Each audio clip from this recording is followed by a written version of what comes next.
Again, we're delighted to have you here. I'm Kathleen Clausen. I teach at the University of Miami Law School, and I'm delighted to moderate this session that will address current U.S. trade policy and this particular moment in time in U.S. trade policy, which some have called, as you know well, a trade war.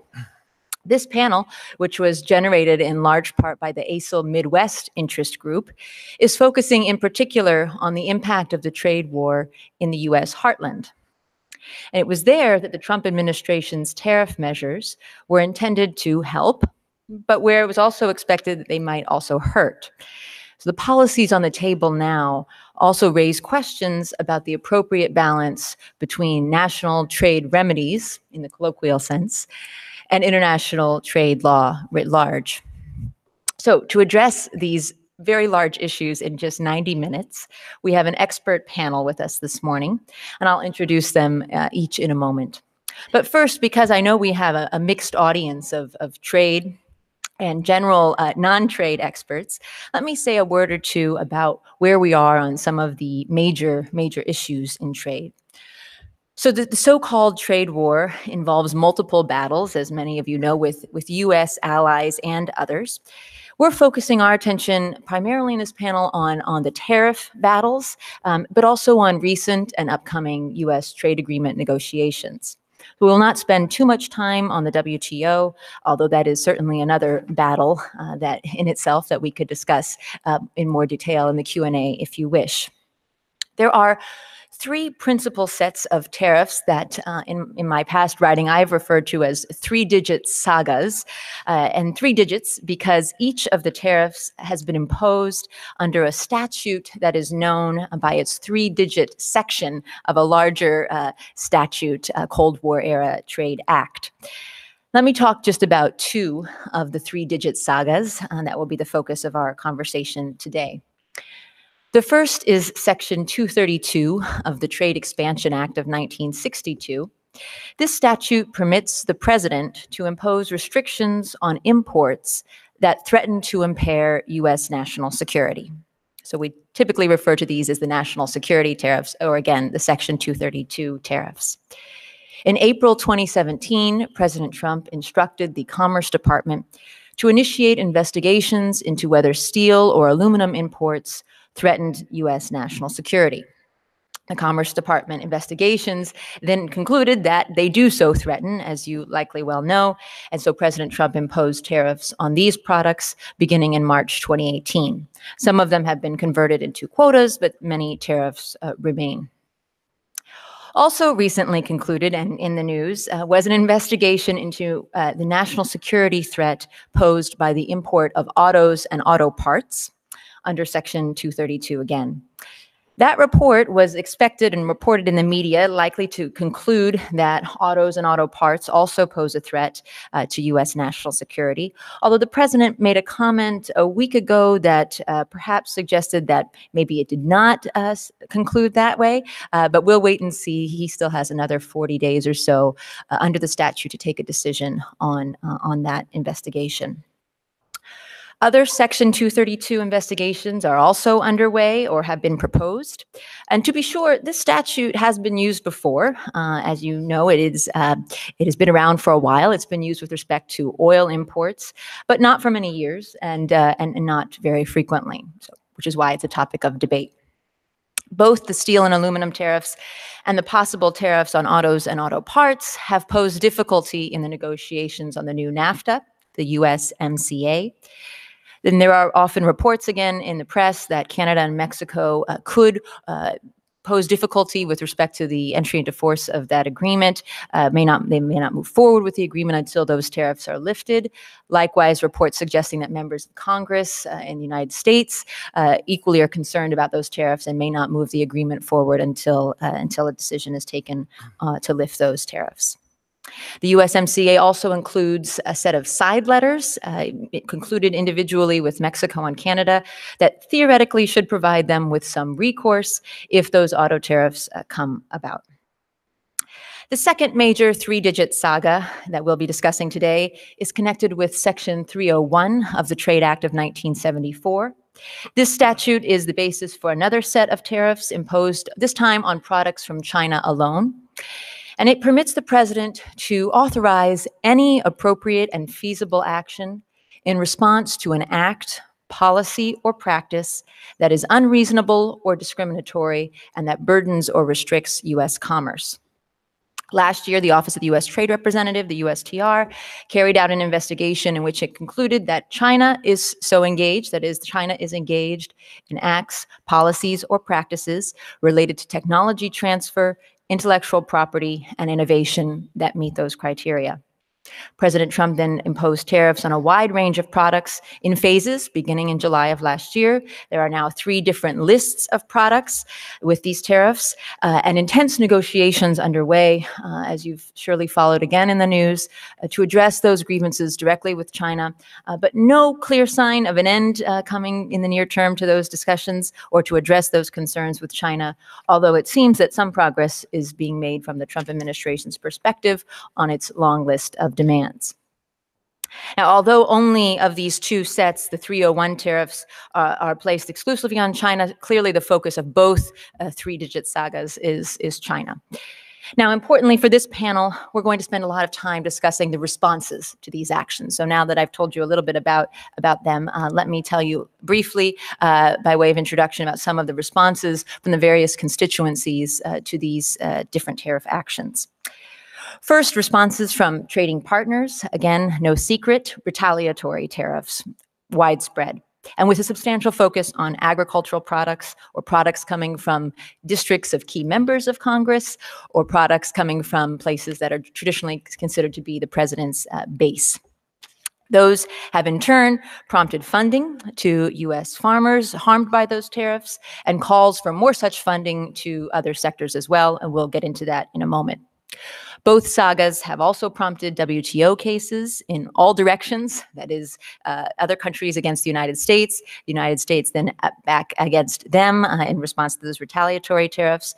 Those cases are both slow-moving and likely to face some hurdles that are familiar to many of you, but they're important at least to note. And I think it's also worth mentioning that we've seen a mixed response from our trading partners on what may have previously been welcome or reasonably routine free trade agreement negotiations. So we'll also get into that somewhat. That is, how are trading partners responding to the prospect of a trade agreement with the United States. Second, responses from businesses, farmers, ranchers, workers, et cetera. I'm going to let the panel give you their perspectives on that key response area. I'll just mention a couple technical details. Firstly, on the product side, a number of companies seeking product exclusions from the tariffs, both under the 232 and under the 301, with mixed success. And then we've also seen legal challenges at the Court of International Trade, the U.S. Court of International Trade in New York, both with respect to the constitutionality of Section 232 and other types of challenges to the tariff actions. Lastly, responses by Congress. Well, in the first place, members of Congress have been calling the U.S. Trade Representative to the Hill to have a conversation about these moves and to give some explanation as to what the future may hold.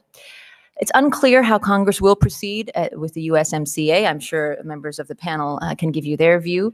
The conclusion of the agreement, of course, was an important moment last year for all 3 countries, even if criticisms have been raised about who wins and loses under the new agreement, whether it's any different from TPP or NAFTA 1.0, or whether a renegotiation was even needed in the first place. We'll get into that as well in a bit. Finally, from Congress, there are a number of bills now under consideration and increasingly getting more attention from congressional leadership on how to rein in delegations to the president on these tariff matters, particularly the 232, but also now there's been some talk about action on the 301 as well. So with that landscape, let me turn to these experts who will speak to these issues in response to some questions that I will first pose to them, and then we'll open the floor to questions. So I encourage you to think about things that you'd like to ask. I first want to thank Jennifer Thornton from the annual meeting committee for organizing the panel and inviting each of us to participate. So thanks to Jennifer. Our first panelist is Ambassador Ron Kirk, who is Senior of Counsel to Gibson, Dunn & Crutcher, and who co-chairs the international trade practice for the firm. He counsels clients on matters related to global affairs and general corporate matters. He previously served as the 16th U.S. Trade Representative appointed by President Obama. He has also served as the mayor of Dallas, Texas. and as Texas Secretary of State. And thank you, Ambassador, for being here, making time in your busy schedule. Second, Angela Hoffman, who is founder and president of World Strategies, a consulting firm. Angela has served as a trusted advisor to members of the U.S. Congress and the executive branch, as well as to CEOs and senior executives of multinational companies. Previously, Angela was vice president of international corporate affairs at Walmart Stores, Inc. And prior to being with Walmart, she served as International Trade Counsel on the U.S. Senate Finance Committee under Chairman Max Baucus. Angela, thanks to you for coming in from the heartland for this conversation. And last but certainly not least, Kevin Brosh has practiced in the area of international trade law and agricultural policy for the past 38 years. He was previously with the Washington law firm of Steptoe and Johnson, where he practiced international trade law and antitrust law. He was also in government, serving as Deputy Assistant General Counsel for International Trade at the U.S. Department of Agriculture. He was USDA's legal advisor during the Uruguay round negotiations and supervised the legal effort in the NAFTA negotiations. He also served on the Hill, where he was Special International Trade Counsel to the U.S. Senate Committee on Agriculture, Nutrition, and Forestry, and to its chairman, Senator Richard Lugar, from my home state of Indiana. So we're delighted, Kevin, that you could join us. And so with that, all four of us coming from different parts of the middle, let's get into the impact of the trade war for that region, bringing a bit of Wichita to Washington, as we've said. First question I'd like to pose to you all, and this is directed to all of you. Maybe we'll just start with Ambassador Kirk and work our way down. The question is, what are the major or big picture issues in the trade war for your clients in the heartland? What does their day-to-day look like? What are the practical effects of the Trump administration's trade policy on whether it's the agricultural sector or industry? And how is that conversation different than what we're hearing in Washington? Ambassador Kirk? Well, first of all, I'm delighted to be here. Thank you all for joining us. And I'm not trying to give a unsolicited advertisement for Gibson Dunn, but with us being an international firm with 21 offices around the world, our clients tend to be very focused on global business affairs, but they're also more diverse. And so I know we are trying to look at this from a heartland perspective, and I have an inherent bias, not only as a former mayor of Dallas, but as we were doing old home week here at the panel when Kevin was up on the Hill. I think I was serving as Secretary of State under Governor Ann Richards, and we were passionately fighting for this thing called NAFTA, which happened to go into effect 6 months before I was elected as the mayor of Dallas. So we have a very different outlook on trade than maybe some of my in-laws, who are all retired auto and steel workers in Pittsburgh and Detroit. And trying not to tell you what I'm sure you know, a state like Texas is spectacularly the largest beneficiaries of our country's trade policies, both in terms of the number of jobs related to trade, where almost a quarter of the jobs in our state are related to trade in somewhere, and it's also critically important to our oil and gas industry, as well as our tech sector, which you don't think of in Texas. I know we're going to talk a lot about agriculture, but with companies as diverse as Dell Computers and Texas Instruments and EDS and so many others, trade is critically important. So we have a fairly practical view of this, that we are in favor of more open markets. We are a pretty good story for how trade works to create jobs, to help grow local economies, which is underlying the tension of most of the discussion about trade in our country. And I think if you can step back a little bit from the tariffs and ask what we got here, the last two presidential elections, both the change in administrations from Bush to President Obama and Obama to President Trump, I think were ultimately defined by the frustration of voters in the Rust Belt, particularly Pennsylvania, Ohio, Wisconsin, who were looking for a candidate that they thought would reverse what they see as the sort of the ravaging effects of too liberal trade policy on their communities. And so that's driven not only a lot of the voting and the posturing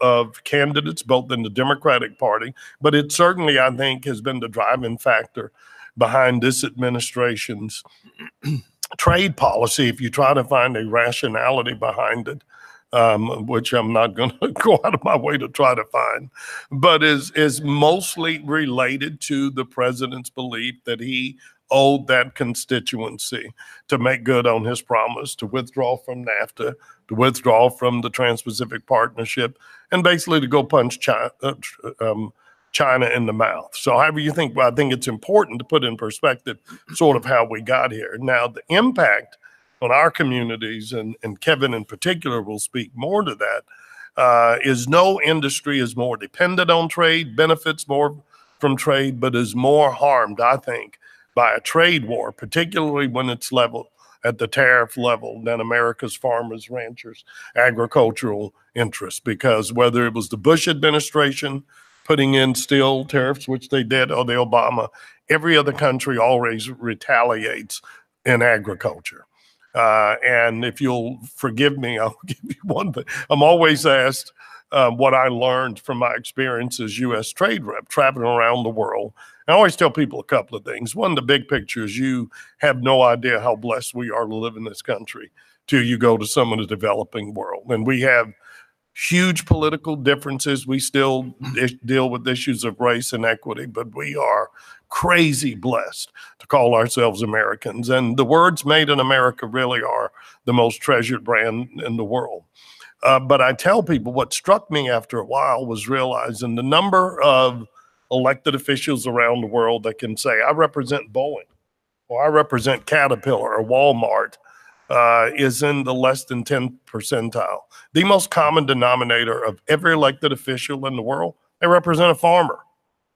And so agriculture has an overweighted place, consideration, role in trade policy, and that can be both good when we are trying to put in place new measures, but when we're in a position like we are right now, I think our agricultural community in particular is disproportionately being hurt by this trade war.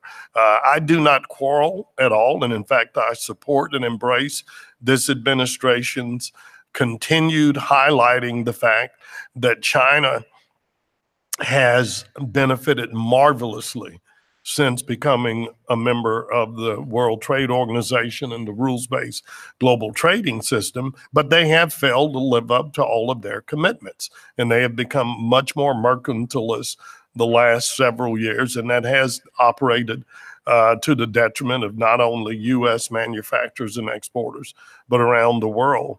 But I have very, very strong feelings about the manner in which they've gone to redress that, because I think at the end of the day, as we all know, tariffs end up costing our own consumers more. And with the tit-for-tat retaliation we've seen, I think they've hurt businesses. So generally, I'm not a big favor of the tariff war.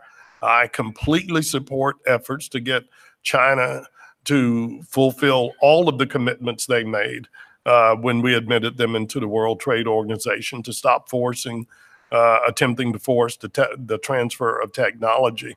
But I don't see at all the nexus between that and declaring automobiles made in Germany a national security matter. So why don't I stop with that?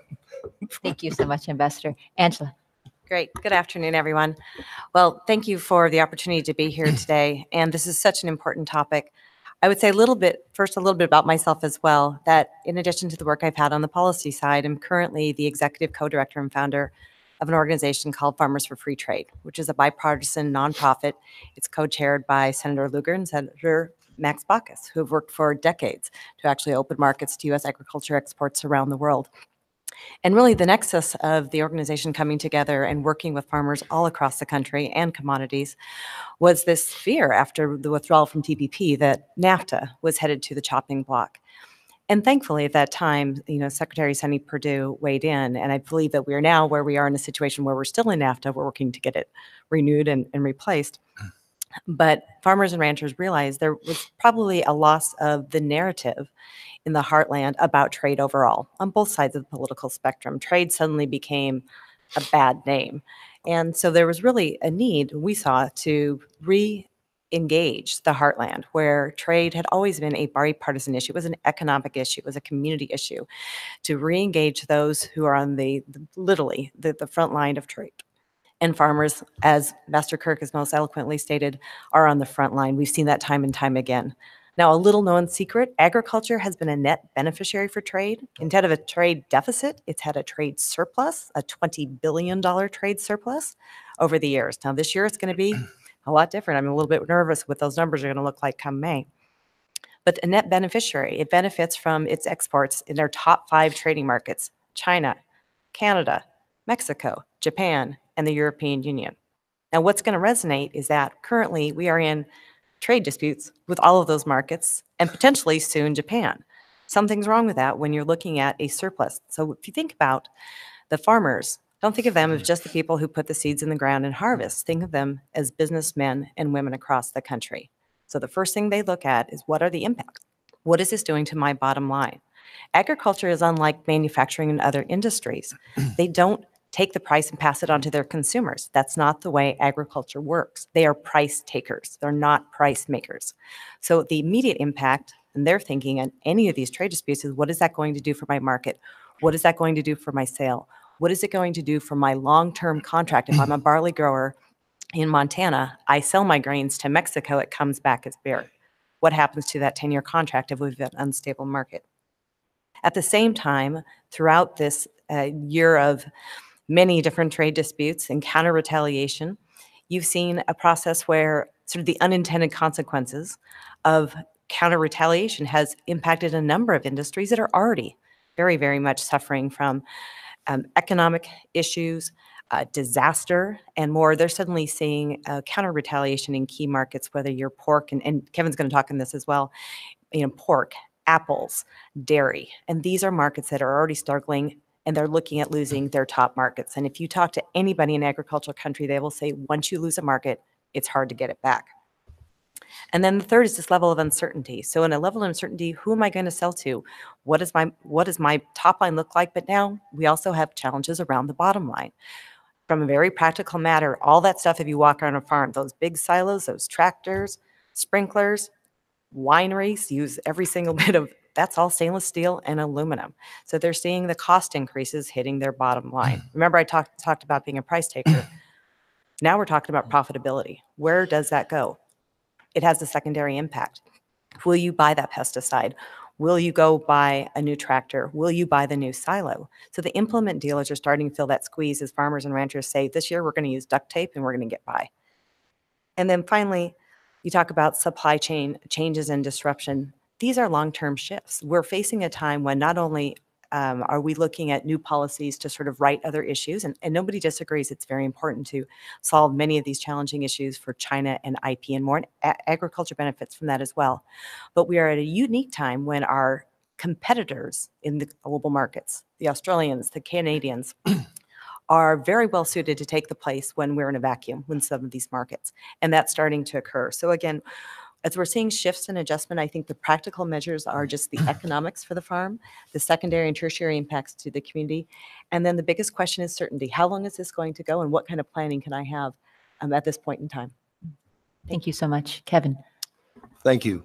I'm glad Ambassador Kirk's here, because there may be questions about something outside agriculture, and I would not be able to answer any of them. I've spent almost my entire career doing agricultural trade. The estimate this year that ARS, the Economic Research Service at USDA, has is that the surplus in agriculture will be greatly reduced from that traditional $20 billion a year surplus level to probably around 14. A lot of that, of course, is the result of what we've seen in the last year with the reduction in pork and soybeans and dairy exports, as our trading partners have decided they're not going to sit still when they have tariffs placed upon their goods. These folks, one of the things I've learned in my years, and I did trade negotiations both in the Uruguay round and in NAFTA, is that the people on the other side of the table are a lot smarter than the average American thinks. I'm always quite amazed when I go out to groups out in the country and farmers stand up, and a lot of people out there seem to think that we're smart and everybody else is not. And I can tell you that's not the case at all. And I'll tell you one little episode. When I was doing NAFTA, the United States was resisting the efforts of Canada and Mexico to make NAFTA a dumping-free zone. In other words, they said in the particular case, if you have dumping law, you're not going to apply it to our goods as part of this agreement. And the United States resisted this mightily. They said, no, we've got to have dumping. We've got to have our own measures, our own national measures. In which case, they finally got blue in the face, and finally a very intelligent guy named Eduardo Solis, who, by the way, had been educated here in the United States, looked at me and he said, okay, we get the game. And within a couple of months, they had hired a former Commerce Department official to come down and help them write their dumping law. And then Mexico now has a very substantial dumping law. And in fact, one of the first U.S. Commodity groups that they brought a dumping case against was my client, the poultry industry. And there has been a dumping order on U.S. poultry now since, I think, 2010. One of our great efforts has been to get that put in suspension, but it's still lingering out there, because the Mexicans realize that if the United States can take unilateral action, they can do so too. China, of course, has become the master at this. These people are very smart. They know where the bodies are hidden over here. They know where the vulnerabilities are. They know who are where the U.S. has its eggs laid. We have about traditionally about $20 billion in surplus in the ag side. It's being reduced right now. We're down to the $14, $15 billion level this year, maybe. Just to let you know, at U.S. trade in 2017, and this was prior to the imposition of the tariffs that have been discussed earlier. Before that, our exports to China were about $24 billion. Our imports from China, and this is just the ag sector, I'm just talking about ag trade, our imports from China were about $7.7 billion. So our surplus trade in agriculture with China was about $16.4 billion. That's bigger than our entire agricultural trade surplus globally. So that's the importance of China. At that time, China had become, back in the early part of 2010, China had actually become the #2 market for U.S. Poultry. It's one of the top markets for U.S. dairy. These are the two, my major U.S. clients are the dairy and the poultry industries. And the other two, by the way, the other two important markets are, of course, Canada and Mexico. These people that are involved with us in an agreement that is somehow suddenly inadequate and has to be repaired in some way. One of the things that U.S. agriculture did during the discussions running up to these negotiations was they adopted a motto, and this was almost universal across agriculture, was do no harm. What the message was from almost everybody in agriculture, that essentially NAFTA had been very good for us. Very good for almost everybody. And if they had to fix other things, if they had to fix autos or steel or whatever, please do no harm. And you'll see in the statements that, if you go back and you can look this up, the statements that came out of most agricultural groups were thanking the administration for doing no harm, at least certainly with respect to Mexico. I think it's the case too that NAFTA did very little harm with respect to Canada. There's almost no change, frankly, in trade with Canada. There's been a lot of talk about increased this or that, but really, if you look at the numbers and you do the analysis, there's almost no change. So hopefully, we're all hopeful that Congress will pass USMCA, because frankly, and I know this would be unpopular if someone from the administration were here, it's NAFTA 2. It's NAFTA 2.0. There's not very much difference, at least from the agricultural perspective, at all between what we've had very successfully for the past 25 years and what's being put forward today. Great. And Yes, can I just please. put one point on that? A lot of us refer to NAFTA 2.0 as the negotiated portion of what was then the Trans-Pacific Partnership that inherently updated NAFTA with the negotiations between the U.S., Mexico, and Canada. And I applaud the administration for what they've done, but for the most part, I would say 90% plus of what's in the USMCA had already been negotiated and modernized and updated as part of the Trans-Pacific Partnership. But we'll probably talk about Just that minus later. 11 countries, though. Yeah. Yeah, as far as Canada and Mexico go, I'm hard put to find the other 10%. I think I would say 98%. Well, I was trying to Anyway, I'm trying. I get it.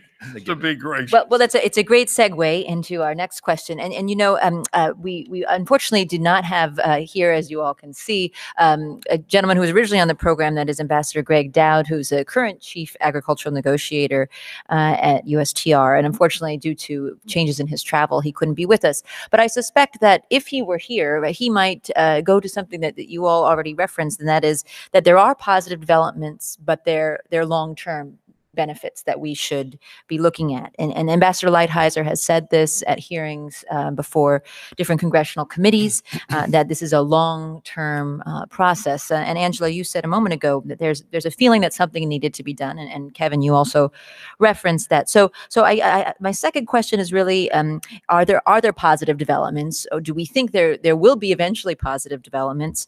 Or are there developments that, even if they're not necessarily positive in the immediate, that you think maybe we should be paying more attention to, either because they could be, or they could be with some adjustment?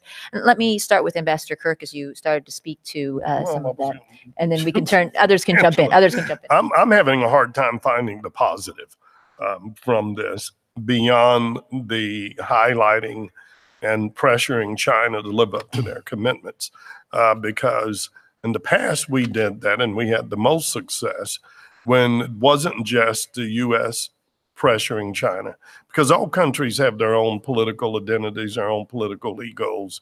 And whether it was the U.S., which one of the first enforcement actions that I took as U.S. trade rep, and when I came in 2009, wasn't against China. Since we're talking about NAFTA, of the 15, then whatever it was, 15 years NAFTA had been in effect, our good friends at Canada had never implemented the intellectual property rights protection of NAFTA.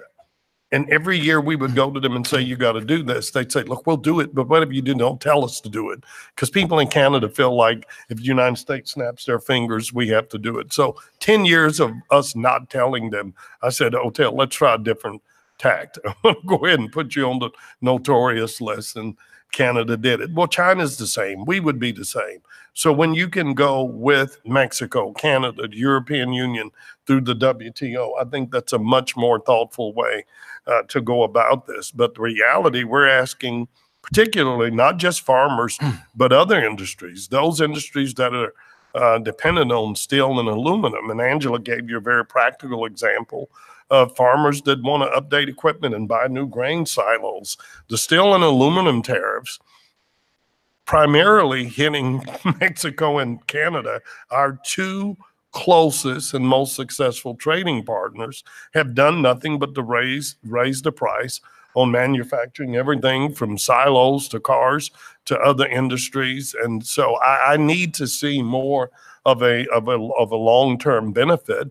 But Angela correctly noted that the practical effect of us withdrawing from the Trans-Pacific Partnership is that the United States spent 5 years helping craft what is the now state-of-the-art trade agreement, principally around legal principles and protections that were important to the U.S. industry. And then once it was completed, we walked away from it. And the easiest way I get people to visualize this, and you're much more sophisticated audience than most that I talk to. But imagine going into a brand new airport and you're all excited because they've got the biggest duty-free zone in the world. Well, we just built the biggest duty-free zone in the largest economic zone in the world and put up a big sign that said, everybody can play here but the United States.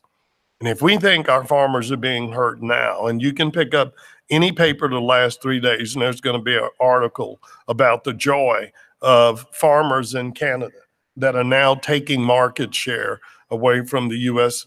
beef and cattle industry. And Kevin said something, and one thing I think we have in common is I assume we're all lawyers. The most difficult client to get is the one that you screw up and let walk out of the door, because you don't get to come back a year from now and say, hey, we're sorry, we got our act together. Tell Gibson Dunn, tell Covington to go away. We're ready. They have found new suppliers for that. And so we are now locked out of a market in which Canada, Mexico, other countries who are competitive with us are very quickly going to be trading at if not zero, reduced tariffs. And that's going to put us at an extraordinary competitive advantage. And the other thing, and nobody wants to talk about, is because Mexico and Canada are a part of the newly formed Trans-Pacific Partnership, our manufacturing and agriculture supply chain has basically been wholly integrated throughout North America. And if you're an American manufacturer business and you're looking at paying 30% tariffs to access Malaysia or Japan, or you could just move that across the border and ship it from your facility in Mexico, Canada, what would you do? Angela, did you want to? Great. No, just to follow up. So, positive developments. I mean, the definition of an optimist is a farmer. You have to deal with everything, rain, wet, bad market prices. But I think, from the optimism standpoint, I think they, generally speaking, in the heartland, pleased that there's progress. We're still in NAFTA, call it USMCA, call it AFTA-NAFTA, call it NAFTA 2.0. There is a general sense and hope that we will be passing that. And then we're going to get back to, as Kevin mentioned, pretty much business as usual back in North America. There have been some signs as well about sort of rekindling sort of the offense. We've been playing a lot of defense this year with key markets such as Japan. Now, they would have been part of the TPP. So sooner than later, getting that talk off and running. There's been talks about restating relations with Europe. And the Europeans, by the way, have completed and are now implementing a deal with Canada. So again, time is of the essence. So there is some optimism that we could get on the offense once these issues get resolved. I say the other side, we come back sort of the rules. There's been some attention that is now coming in the context of the China talks about some of the non-tariff barriers, these things we call SBS or technical barriers to trade. Agriculture faces them just as much and sometimes more so in markets where there are challenges. So that conversation is being brought to light during these discussions. But overall, I think there are just what you're hearing on the ground, and I spend a lot of time. I've been in 40 states in the last 6 months at every farm festival, been by every mosquito possible, having conversations directly with farmers and ranchers. And the biggest question for them is certainty. When are we going to get a deal? When will this pass? When is it, what is the deal going to look like? When can I get back to business? And those are conversations that starting last spring, when the steel and aluminum tariffs first went into place, they were starting to plant. And then we went into harvest. And now we're having conversations with bankers. And now we're starting to plant again. Now, your first cycle, you can probably make some decisions. You can probably weather a storm. You've done that for years. But as this wears on, it becomes particularly difficult, especially for the younger farmers who have very little liquidity in their business. And what we're starting to see are generational impacts. They're trying to think, what is my long-term prospect? I just talked to a young man yesterday. He's a fourth generation. He wants to pass it down to fifth and sixth. It's really hard to get these kids to come back to the farm when they can take a job in town. So they want to know that there's some sort of economic certainty in the future that they can rely on. So they're really hoping that some of these deals, some of these situations will be resolved in the near future. Well, I was on the same, or I guess I was right behind Ambassador Dowd in December at a poultry conference here in Washington, where he spoke, and he said, everybody hang on because things are going to get better. And I've heard that a lot, but it's not clear exactly how they're going to get better. It's a phrase that's being used that, things are going to improve down thing, but nobody's explained exactly how that's going to happen. And that's my concern about this, is that I don't know. I can't see it in agriculture. Perhaps it's happening in the industrial sector somewhere, and I don't know enough about that to opine, but it's certainly not going to get better in agriculture as a result of this. I don't think there's a case to be made for that. The problem that we have is that this whole episode is changing the image of the United States that we've had for a long time as a very reliable supplier. And your reputation is really important out there in the world. And the idea that we're not going to be the kind of reliable, Mexico for years, they didn't even think about anybody else. We were right on their doorstep. They bought all their chicken from us. Mexico, in the last year, we continue to sell to Mexico, thank goodness, but the value of our sales to Mexico has declined by almost 35%. And that's because Mexico is diversifying now. They don't see us as the reliable supplier that we used to be. Things could go off the track. They're not certain about where this administration's going. So they said, we've got to cover our bases. We've got to find other sources of supply. So they're looking to Brazil primarily, but they're also looking to Europe now. And I imagine they're going to be looking at Thailand. These are all places where you can get poultry if you're not getting it from the United States. And here we are sitting on their doors. So it's very upsetting for that particular thing to be occurring. In terms of the comment about SPS improvements, I was the counsel to I actually wrote a good part of the SPS agreement that's in the WTO right now. I was counsel to the Agriculture Department. I was one of the two negotiators and the only lawyer on the group. That's how you get to write things, is if you're the only lawyer. Now, Kevin, I'm going to exercise my prerogative as a former mayor and and sort of a transitioning trade geek, and ask you to not presume everybody knows what SPS means. Oh, well, it was mentioned before. I thought that the SPS means sanitary and phytosanitary measures. It was originally part of the agricultural negotiation, but it is a special technical area, and it was spun off into its own negotiating group, and there is a separate agreement. And it really has to do with how you inspect for plants or food that's being moved from one country to another. In the United States, we have three major food inspection groups: the Food and Drug Administration, which I'm sure you all know about, and two within the Department of Agriculture: the Animal Plant Health Inspection Service and the Food Safety Inspection Service, which is responsible for all the meat inspection in this country. And they all have rules about, what you can do and what you can't do. And those are called SPS measures. And so we had a big negotiation on that.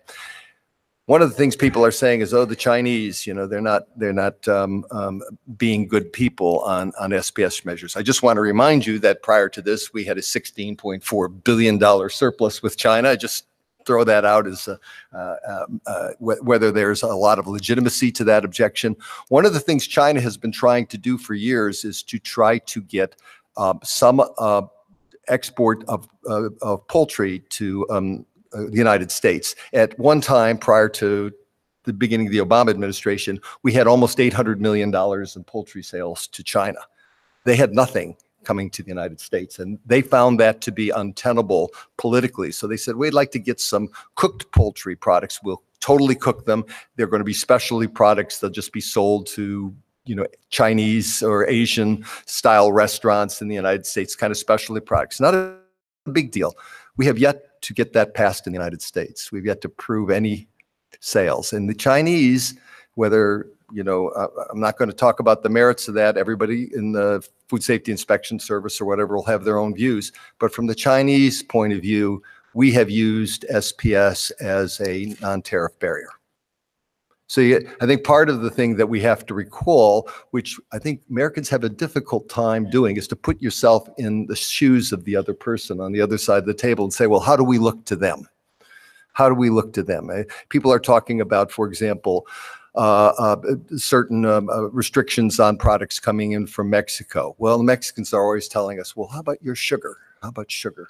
You guys are always protecting your sugar people. So there's always this thing where we've got to learn more than we do today, how to sort of look at ourselves as others see us as well when we're in these negotiations, because it's not always the same rosy picture that we have of ourselves. We have, I think, as Ambassador Kirk said, we have the greatest country in the world, but we're not flawless.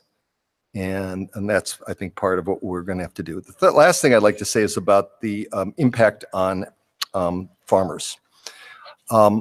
This country has, for a long time, congratulated itself, prided itself on having a family farm system, where we have, out in the countryside, we have people who are actually family farmers who run it. There's, you know, the word corporate farm is a dirty word in the United States. This idea of a big mega farm that's run by a corporation and not by the family. And our politics really are formed around that. It's a Jeffersonian idea. It goes back to our original founders. What we're doing is we're eliminating that in the United States. And this particular trade war may accelerate that. We're seeing a record number of family farms go out of business. For example, in Wisconsin, past year, 600 dairy farms exited the business. That's a lot of farms in one state. And it's, of course, a state that this has been the centerpiece of dairy production in the United States for so many decades. So we're losing a lot of family farms. And it's not that we're not going to have food, because we all need food. We're going to be demanding food. We're going to be demanding food at whatever price it's going to cost. So somebody's going to come in and produce it, but it's not going to be the family farm anymore. We're going to be moving consistently towards a larger production system in the United States. When we do that, it's going to have other cultural effects. For example, who lives in small towns when you don't have a lot of farms? When you had 20 farms and now it's only 2 farms. Well, who's living in those small towns? What about those kids? What are they doing? What kind of culture are we going to have in the United States if we don't stop and think about the impacts, the other impacts that we have from these kinds of practices? And nobody's talking about that. Nobody's thinking about that in a way that I think we need to think about, because if you go out into the countryside, it's getting emptier and emptier out there. And I don't think that's good for this country. Kevin, can I pick up on something that you mentioned a little while ago, which is to what extent have we been here before? I guess is one way of putting it. I mentioned earlier that the statutes have been on the books for a long time. Yeah. They've been used, but this is not the first time these statutes have been used. 301 used regularly by private industry to some degree, at least up until 15, 20 years ago.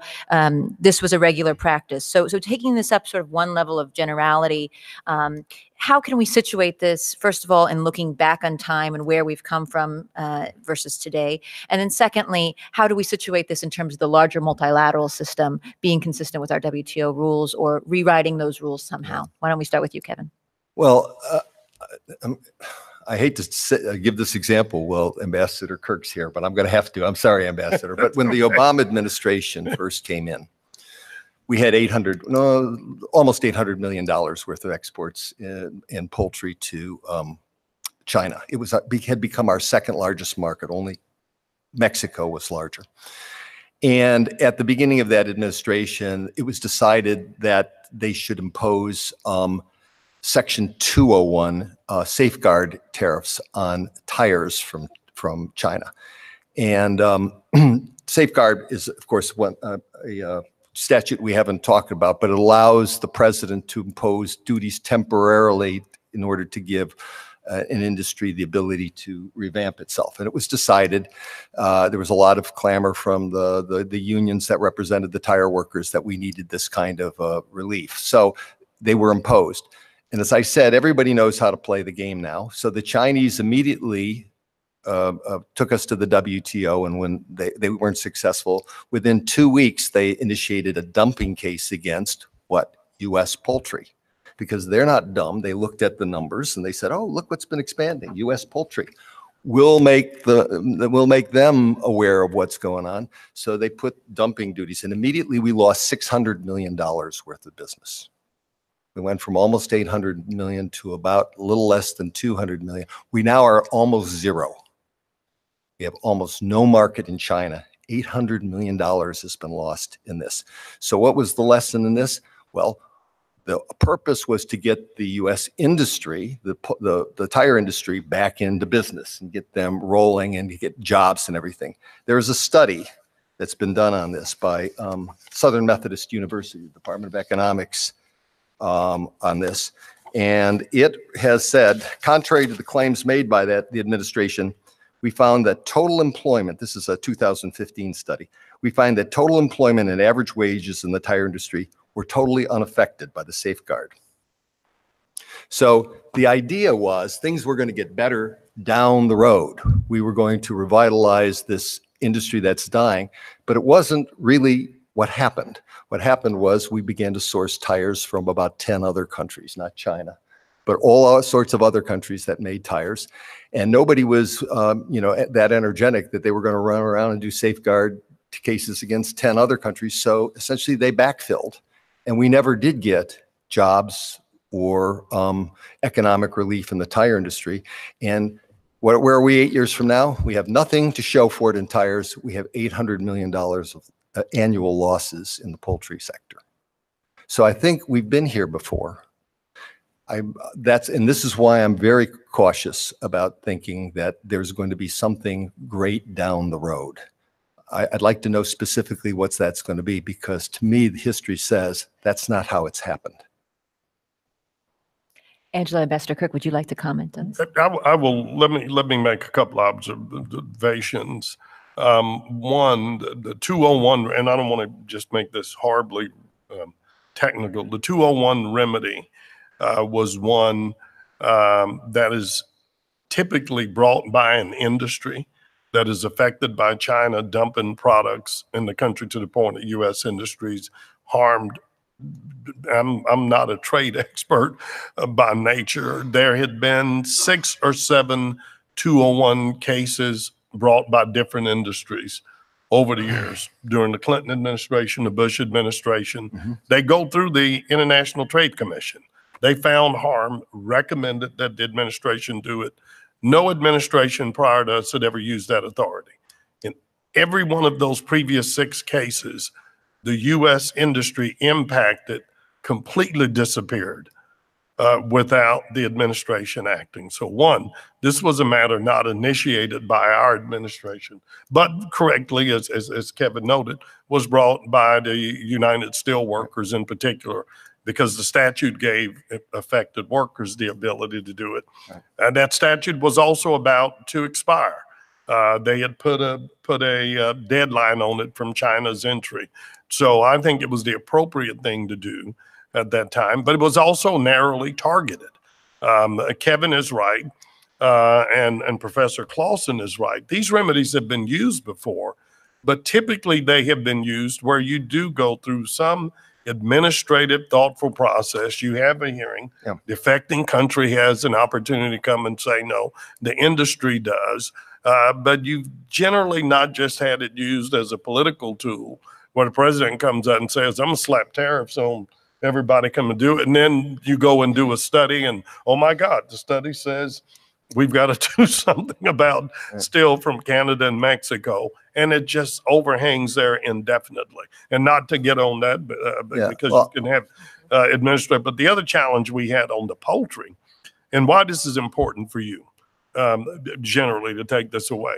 The one thing the United States has is sort of respect and reverence around the world because of 3 general principles. That we are the oldest, at least sort of practicing democracy in the world.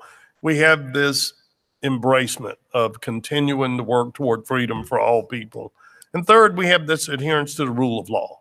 So whether it's at the World Trade Organization, whether it's at climate change, generally when the United States speaks, other countries listen because they believe we sort of try to at least adhere to those standards of fair play.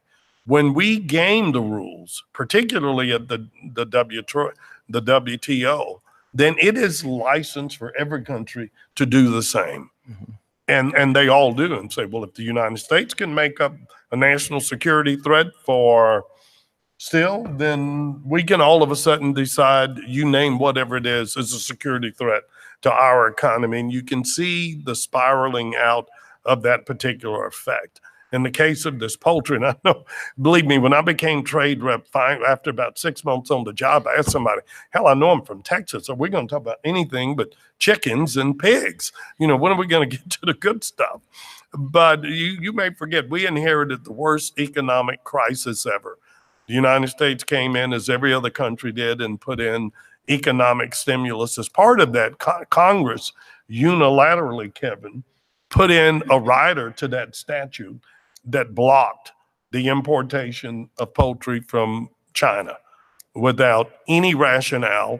And our office advised them that, one, that was illegal. We couldn't defend it at the WTO. And the WTO found that to be objectionable. But in addition to everything else, part of that led to that. But whether it's poultry, whether it's solar panels, whether it's energy, when the United States sort of arbitrarily and loosely defines what is a threat outside what has been, at least the norms and definitions established through the World Trade Organization, we lose some of that authority that we have spent decades building up, at least as one of the countries that has argued that the only way global trade is going to work is if we all play by our certain accepted groups of norms and standards. And what I'm most concerned about right now is it isn't just that we've imposed these tariffs. We have challenged the integrity of the judicial system at the WTO and have refused to appoint members to the administrative panel. So the entire system feels like it's fraying, to your point. And right or wrong, for the first time, people believe the United States is more responsible for that than others. And the whole time everything's at a standstill. My biggest concern, again, as Angela notes, our trading partners are all going, oh, that's just horrible. And then walking in the back door and saying, how would you like to buy fine Canadian beef? How would you like to buy poultry from the European Union? How would you love to buy soybeans from Brazil? So it isn't going to be enough that we get this resolved, because once China begins to source that amount of product from another country, I think it'd be a bit naive for us to think that they're going to just come back to us. And then finally, and I promise I'll stop, you bear the burden on this. In agriculture more than anything else, and Secretary Vilsack, who was agriculture secretary if I was here, would hit me with a ruler if I didn't know. But every American family enjoys about a 25 to 30% price differential on what you pay to put food on the table because of the harmonized, frankly, system that we have to bring food to the table in North America. And the reality is we use a lot of American ingenuity and a lot of labor from Mexico, and we've got open borders, but it is cheaper for you to feed your family anywhere. If you don't think you're impacted by the phenomenon that you've heard Kevin and Angela talk about, of family farms going away, us losing market share, all of you are in business. If you lose your 2 or 3 biggest clients, then that impacts the ability and the price that you have to pay to everyone else. I mean, I want to clarify one thing, Ambassador. I wasn't criticizing the legal basis on which that 201 case. Oh, that's okay. That's okay. No, I mean, I want to make that clear. The 201 has its own allowances in the WTO system. You can bring a 201 case, and there are very clear guidelines for how long you can impose the tariff and whatever. And this 201 was brought in clearly in that. What I'm saying is that there was this idea behind this that was promoted by the people in the United States that were pushing this, the union and the tire people, that somehow this was going to help them recover and be a different industry later on just by doing it. And it never happened.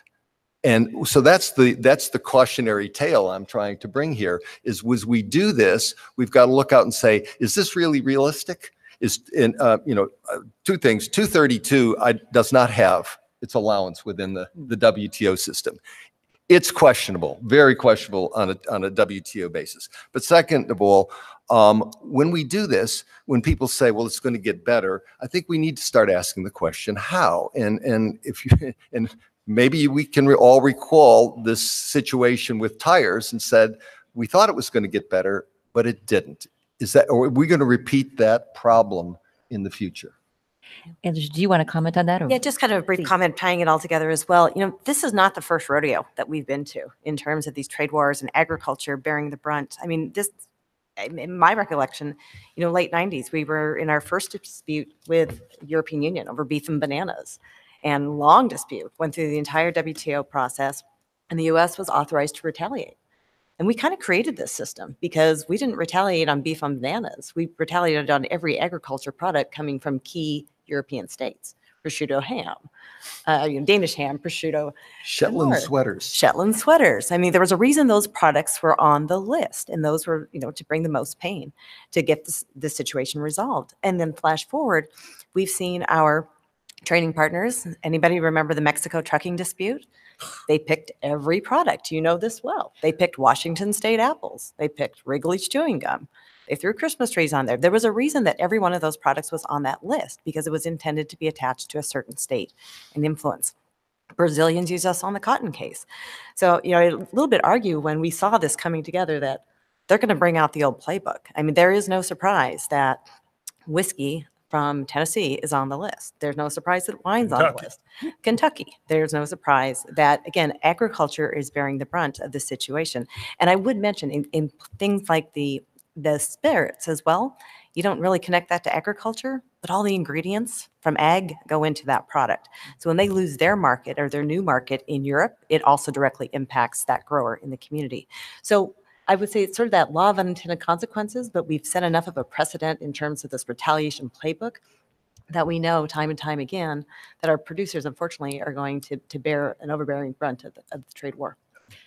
Let me ask one more question of the panel before we turn it over to all of you. And I can see looking out how many of you are trade experts and likely have questions, but you can not be a trade expert and also have great questions. So this question, I'll start with Angela, and it's a bit of sort of where we go from here question. You all are at the front lines, each of the three of you, in your work with affected businesses and workers. So could you tell us a little bit about what messaging you're sending to the Hill, to the White House right now? What's the top of your list? If you could get one change, right, recognizing that maybe we don't agree with big picture policy issues, but if you could see one legal change, what would be the most important? And then also if you would comment on just how well you think that messaging is getting through. Yeah, so it's tapped a legal change and sort of trade change, which is let's get the USMCA passed. Let's get the North American market settled down. Let's get back to business within that supply chain. And that's probably the most immediate need right now. I think they've been pretty effective in talking about the personal interests to their farms, their communities, and more, and that question of stability, but that would be the number one issue to try to get that passed. Kevin, did you want to comment on this? Well, I think that's right. I think the political problem, to get into the politics, is that the administration has claimed that this is a totally new agreement and a great improvement over NAFTA. And so it's going to be difficult, I think, for the other party to acknowledge that that's the case. And passing UMCA is kind of handing somebody a victory when they don't feel he's entitled to that victory. So that's the politics are going to make it difficult. But I agree, USMCA is the first thing. I think that Congress, once they get done with that, Congress really needs to take back its constitutional responsibilities to regulate the commerce of the United States. It's pretty clear. I mean, I don't know about the rest of you, but I have a copy of the Constitution with me. I read it every month. And I had to, because when I took constitutional law in 2 courses in law school, and then they offered a thing called Constitution Law and American History, which was jointly offered by the law and history departments. And I went over there, and the professor stood up and said, before we begin, how many of you here have read the Constitution from front to back?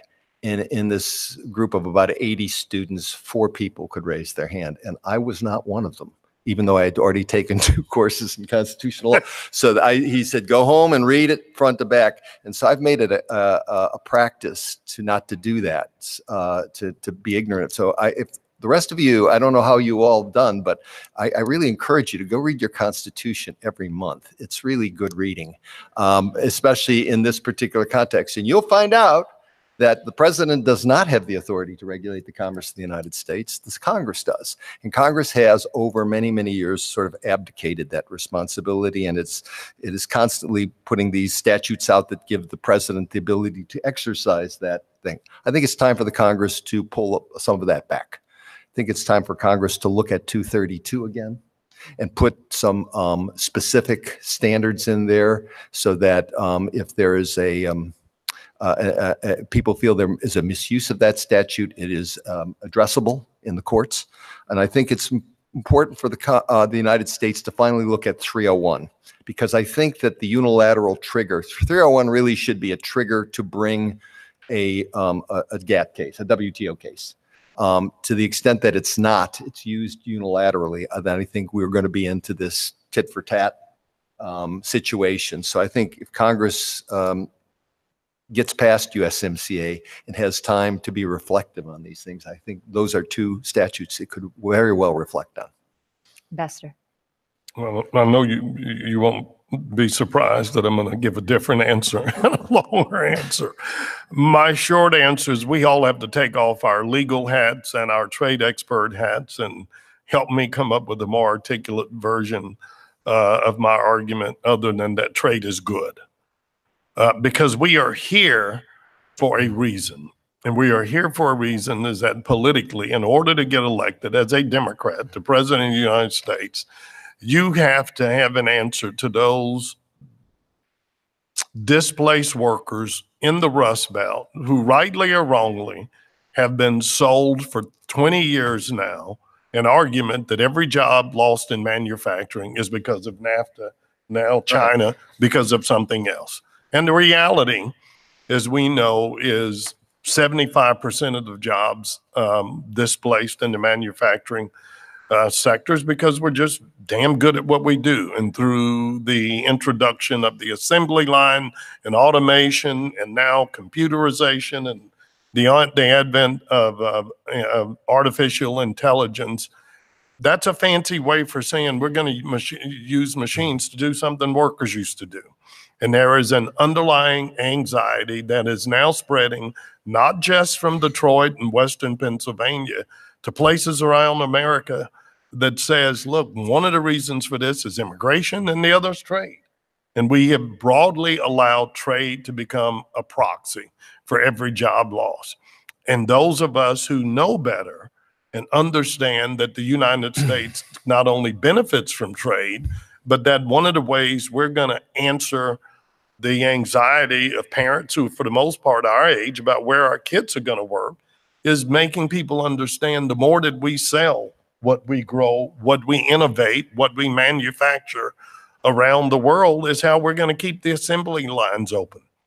And I'll give you one example. I mean, we don't just fight about agriculture. The longest fight that's gone on in the WTO for 14 years has been between Boeing and Airbus, the only two really large commercial air manufacturers in the world, and they fight over market share like you can't believe because you're not selling any more planes in the United States.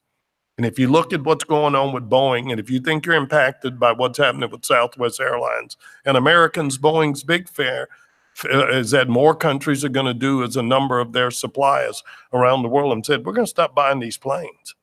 That's massive amounts of jobs and money and that are going on. And so the battle for the future of jobs is the future of the country that's going to feed the world in a world that's going to be food challenged with 6-7 billion new consumers coming onto the market. The country that's going to supply the machinery to build the next wave of cities in places like China and India and Africa and Brazil in the developing world is going to provide the technology. But we have competition for that. And what I tried to do as USTR was at least bring a mayor's mentality to it. And I would always remind people, we're only 5% of the world's consumers now. Mm-hmm. And that 5% is spectacular. But we won't have a long-lived economic lifestyle that we have now if we yield that 95% to the rest of the world. So what we collectively have to do is push back on the fiction that is so easily embraced that all trade is bad. And the one thing I think this administration has done that's been the most harmful, and I understand it, but the reason Donald Trump is president is he grabbed hold of that more than anybody else and said, you've been hurt, you've lost your jobs. It's because of two things, immigration and because of trade, and I'm going to fix it. And if you look at a lot of what this policy's done, it's gone to do that. And we have to work extra hard to help Americans understand how counterintuitive that is and how it's actually hurting the very workers that we're trying to protect, and that by our unilaterally withdrawing from the Trans-Pacific Partnership, from NAFTA, from all of these other trade agreements, we're actually putting at risk our economic future.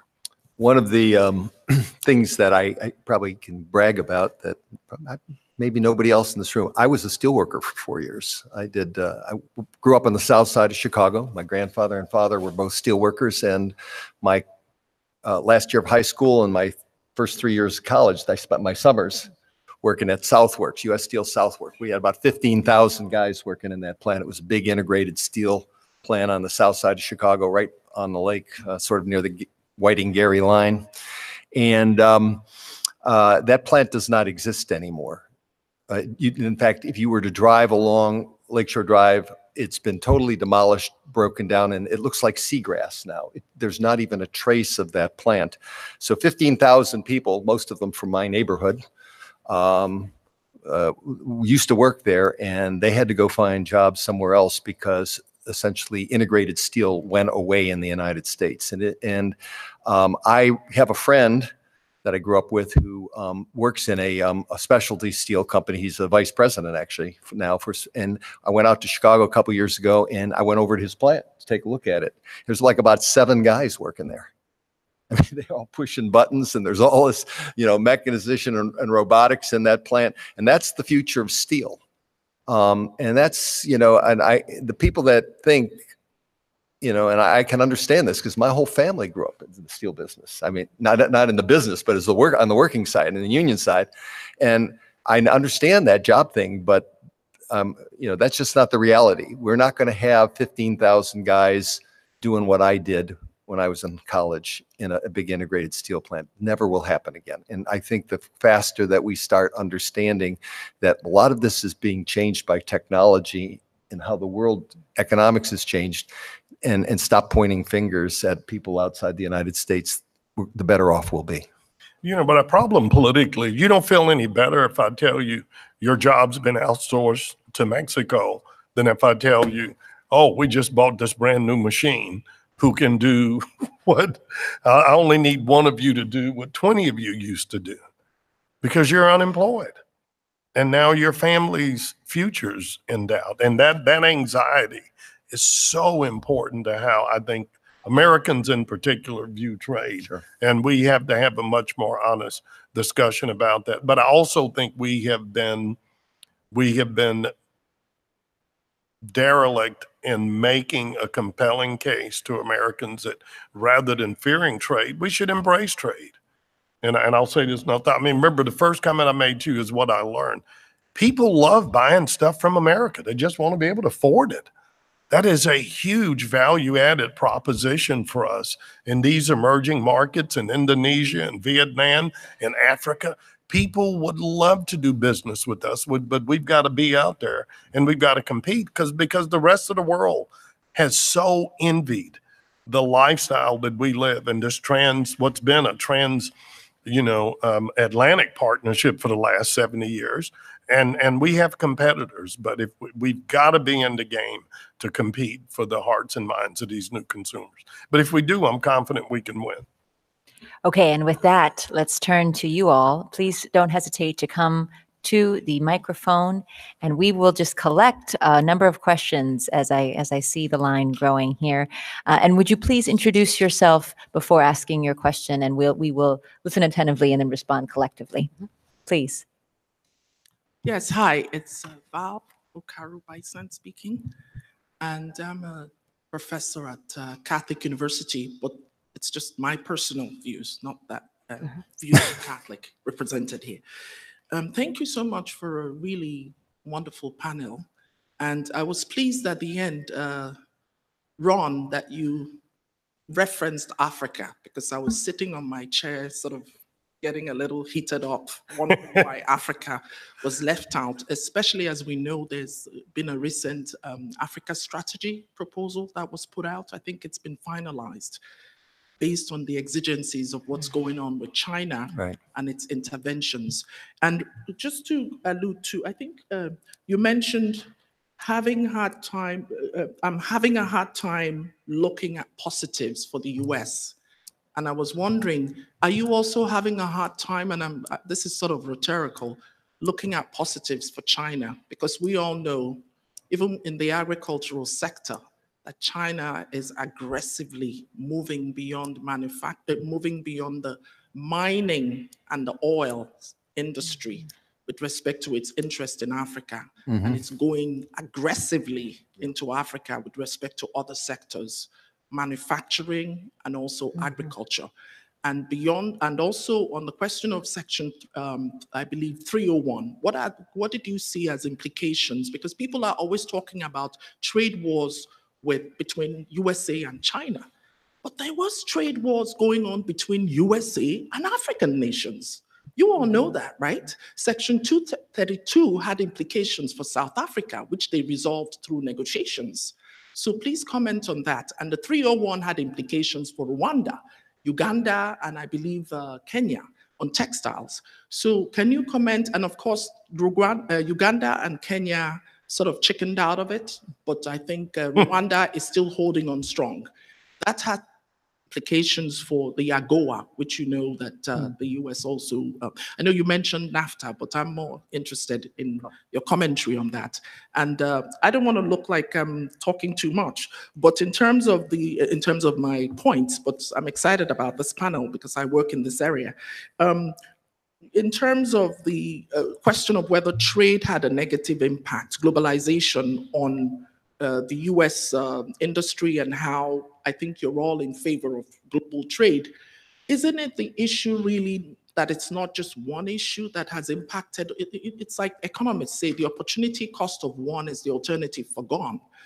Should we be zeroing in on whether or not, you remember Ross Perot was interested, he was anti-trade. So my question regarding, the third question I have is it not a cumulative effect of different factors, automation, globalization, the incestuous relationship of the global trade relations that has actually impacted on our mining, steel industry and all that? What are the solutions to that in the long run, please? Thank you. Thank you. And please go ahead. Okay, thank you very much as well from my side for an excellent panel. I really very much enjoyed it. Anne van Aken, I'm a Humboldt professor at the University of Hamburg in Germany. So I'm an outsider, and we are struggling to understand what's going on in the US. And, so are we, in case you hadn't noticed. Yeah, so I'm trying to understand a little bit. We are editing a special issue for the Journal of International Economic Law on the issue of trade wars, and some of you might have seen the call for papers. So when I'm trying to understand, I assume rationality, and I know Ambassador Kirk already said that he was also looking for it. So the terms of trade story of why states behave is obviously not working here, because the terms of trade story doesn't work in manufacturing, in steel or auto cars or so. So we're left with the political economy story of what is happening in the United States. And Ambassador Kirk has talked to it a little bit, but I still fail to understand how, if it was so clear for agriculture that it's going to hurt them. And agriculture is usually overrepresented in the political process. I'm living in Switzerland, I know perfectly well, right? So they are the ones determining a lot of the trade policy of Switzerland, even though that's not beneficial for Switzerland. They make their money elsewhere. But I understand. So agriculture seems not to be that important. Why would then partners retaliate against agriculture? Is agriculture now suddenly taking up political influence in Washington? What is happening here? The second question is, what is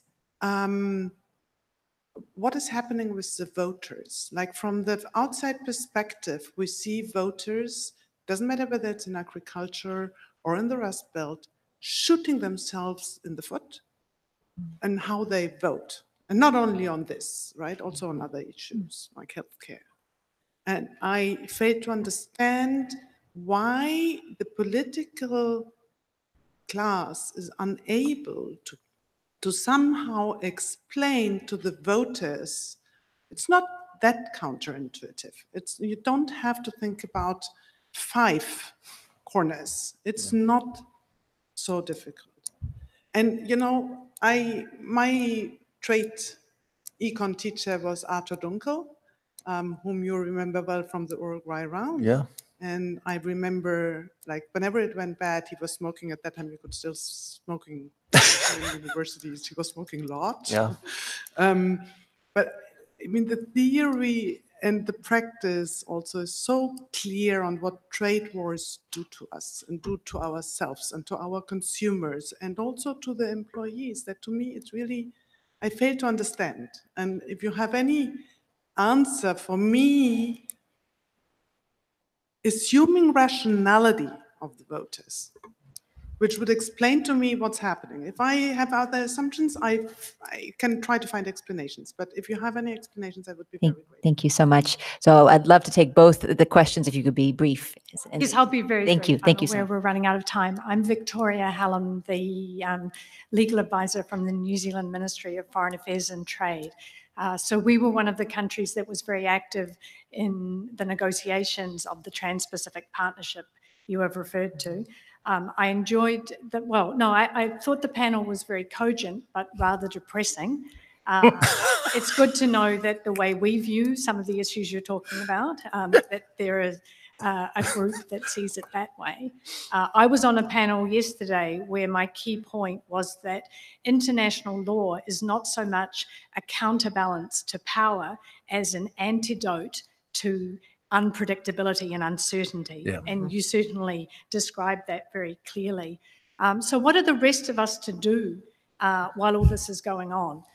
Do we just have to wait it out and wait until the US is in a position to engage again in the architecture that it created and brought about? Thank you so very much. Question from another country. Thank you. Thank you. Sir. I'm Jason Jacobs from California, Western, and San Diego. I'm originally from South Carolina, though, and trying to explain to even like my father in South Carolina, who's a small business owner that relies on steel and timber for his business, that these measures are actually doing more harm than good is like yelling at the wall over there. And so all of y'all touched on this, but like changing the public perspective, like is it an education gap? Can it be fixed? Will it take generations to do? Like, is there any hope for that? Yeah. Okay, wonderful questions. Thank you all. I think we have 1 or 1.5 minutes each to tackle very difficult questions, but why don't we start with Kevin and then we'll work our way down and give the ambassador the last word. I'm glad we have someone here from Catholic University. That's where I went to law school. And we've got somebody from Germany. That's where my grandfather came from. So I'm going to try to address these things. I think that we have ignored Africa in public policy for a long time. Our biggest thing has been AGOA, the African Growth Opportunity Act. Unfortunately, that has not gotten, that was being pushed forward by the ambassador and President Obama's administration. It's taking a back seat here, and I think that's an unfortunate thing that's happened. With respect to what's happening and what is, but you know, the suggestions of a number of people that, you know, kind of the train has run off the rails here in some way, and explain that. I think the American century is over. I think the American century began when Woodrow Wilson sent troops to Europe in 1917, and I think it ended when President Trump took office in 2017. And I think the reason is because people have lost faith in the idea that we should pay the cost of leadership. I think that's the problem in the United States. Everybody says, "Oh, why would you? You know, that's costing us, or we have to do that, or why?" You know, and part of, you know, being the leader in the world is you have to pay certain costs. And I think that the public has just become unconvinced that we should have to do that anymore. We should just be the leader and everybody should just follow. We shouldn't have to do that. And I think that that has kind of permeated society. As far as the lady from New Zealand, what are you supposed to do? Wait? I think there have been times when you've seen transitions in history where you've gone from the British century to the next one. I think we may be in that transition. Angela. Yes, so I'm going to take the one about what are farmers feeling and what's going on out there. I think the long chart, and we're in the field a lot in all parts of the country, is really that trade for years and years was a policy issue, not a political issue. And on both sides of the political spectrum, trade became bad. So it's hard to say, either way, how someone's not necessarily going to vote based on a political party. But there's a bigger discussion that's becoming sort of more purple in nature. And I call it, whenever we have these booths, we have people signing up and talking about trade. They want to understand and demystify what's happening in trade right now. So that education component is really good. I know we all sit here in Washington and we talk about CAFTAs and TPPs and all of these letters and numbers that mean absolutely nothing to the countryside. So part of regaining that is having a very robust campaign that says, this is what it means for your markets, your sales, your planning, your bottom line, your future. We have to talk about trade in a way that makes sense to normal people. And then third, I do think from a positive output, I'm going to talk to our friend in New Zealand, there is overwhelming support for getting back into TPP. There is a hope that, once we get some of these issues resolved, USMCA is resolved, that there's still going to be a seat at the table and that we can continue to grow those markets because they respect and understand how important they are. Similarly, they'd like to get back into the markets with Europe. And I think there is an opportunity there, but I would say that there's a little bit of a concern that we're going to have a US-EU discussion. You can't have agriculture not at the table. It's a critical part about our relationship and integrated. So there is a continued momentum. I think people now talk about it now more than ever before, and that's a good thing. Now they just want to take that talk into action. Thank you. Let me start at the end because well, first of all, to our friend from New Zealand, can't tell you how much my heart broke over what happened in Christchurch. Your former trade minister, Tim Grosser, is one of my dearest friends, and I guess he's just gone back. He's been your ambassador, but we had dinner in Dallas just a few months ago. So bless you. Just know our thoughts and prayers are still with you on that. And I will try to be picking up on the comment of our friend from Germany that we've been, I guess, less than inspiring in these talks. I would pick up on Angela's. My hope is basically that the next generation, not only of Americans, but young people around the world, are much more internationalist, globalist, connected in their relations and their thinking about everything. Now, theirs is more emotive, value-driven, whether it's climate change, whether it's human rights and others. But by their very nature, they are a little less afraid of change than our generation. Now, whether that happens this next election cycle or not, I have no idea. But secondly, we need a rebranding. I mean, trade, if the hardest thing I had to do as U.S. trade representative was forbid my staff at USTR from ever using the word free trade in public. Because if you use free trade with an American audience, you have lost them. But trade is like the Affordable Care Act. If you asked Americans how they feel about the portability of insurance and doing away with pre-existing conditions, all the component parts of it, they love what we've done on healthcare. But if you mention the word Obamacare, they tell you they hate it. It's the same thing. So what we have to do is articulate the benefits of trade, how it benefits us, how it helps us feed our families, grow our economies, build relationships, extend our power. I think we can rebuild that coalition for it. And it's not just an American phenomenon. And I would say this: Donald Trump is not responsible for where we are on trade, or not that I necessarily agree with him, but Kevin's note that maybe the American century's over. Part of the nobility of what we did, we rebuilt Europe. We convinced Japan to get out of building weapons of war and get into commerce on a proposition that if we do business with one another as a world, we won't go to war. And that is, in the broadest sense, work spectacular. But it also means we've now got 3 billion competitors we didn't have before. So it's a different type of world. And I do think that includes Africa, to my friend who spoke on that. But there are challenges that our administration in particular felt very strongly about, that we needed to move to a more holistic relationship with Africa rather than one from poor Africa. Let's just give you aid. Let's just give you AGOA. But President Obama was fairly insistent in saying Africa needed to develop strong institutions and not strong leaders. The idea of just sending money to Africa to have it siphoned off and never helping the people made it a challenge. And one of the challenges of doing business with Africa, you're not a unified continent, so you've got to piecemeal it and go to South Africa, go to Ghana. And Africa trades less with Africa than any other continent in the world. Africa has the highest intra-continent tariffs and duties, whether they are structural or whether they are in terms of corruption paid at the border, than any other country. And so I would flip it back on you. Africa's got to decide this is good for them. I know they're working on it, but the one point that I make to Africa, the one thing that Germany did was to conquer Europe. And I still argue the smartest thing the United States did was look at Mexico and Canada. You're right here, and we know one another, and we practiced on one another and built the biggest commercial zone in the world.